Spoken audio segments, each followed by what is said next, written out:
Bus services have long been the lifeblood of cities with stable waiting times and cheap tickets. Everything seems fine enough.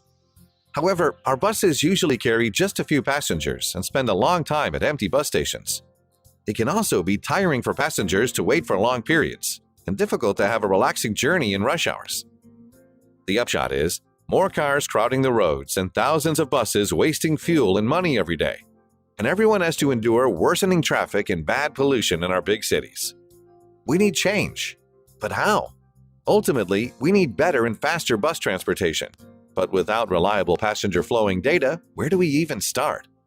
Traffic crawled along EDSA on the first day of general community quarantine in Metro Manila. Vehicles crept from Estrella to Camuning on the northbound lane, as well as from Cubao down to Ortigas on the southbound lane. Authorities closed the two inner lanes which are meant for buses. Out of habit, private vehicles avoided the yellow lanes which were designated for the exclusive use of city buses before the capital was placed under an enhanced community quarantine. But the plan to use MRT stations as bus stops did not push through. The Transportation Department and the MMDA said they need to iron out a few kinks before rolling this out.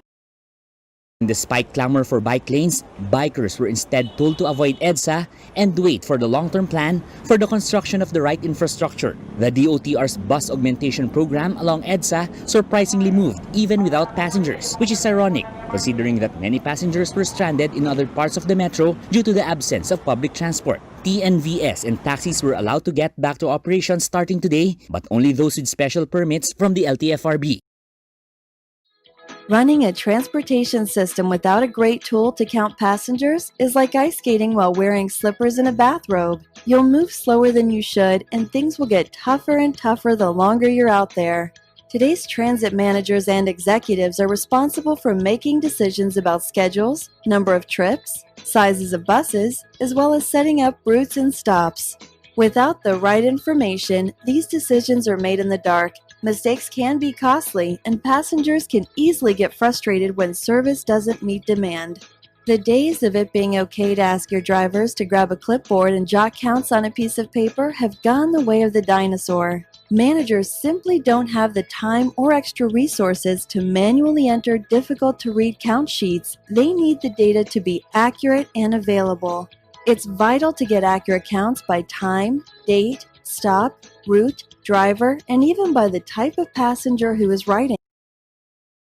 For example, lower your costs, optimize staff levels, make flexible schedules, adjust running stops, while creating income, carrying more passengers, make customized lines, and get new business. A mobile app with essential bus services such as bus arrival reminders, seat vacancies, optional lines, and ticket booking will be of use to passengers every single day, while LBS advertisement can bring in more income and business. It will open up a new world. Attractive, flexible, customized, and comfortable bus services will maximize bus occupancy and utilization, freeing buses up for new markets. By collecting big data from passenger flows and trends, you can unlock potential markets and grow revenue. When people enjoy comfortable and fast bus travel, we'll see fast roads and blue skies in our cities. Want to change now?